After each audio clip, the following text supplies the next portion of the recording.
That's a square.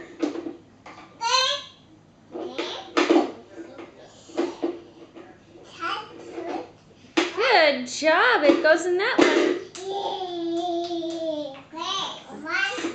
Yeah, those are squares.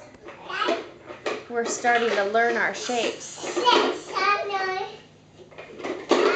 Oh, good girl. Melody's really picking this up. Is that a square?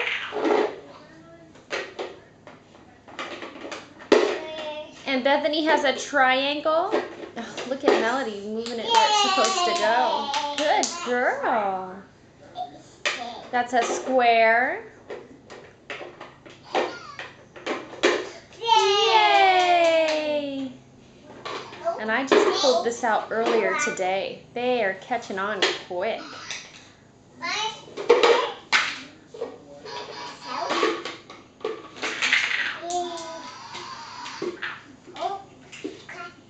Oh, the hamster doesn't go in there.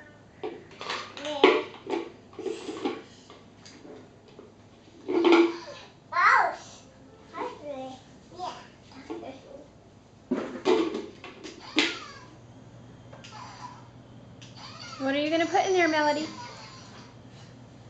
Oh, I think we're done.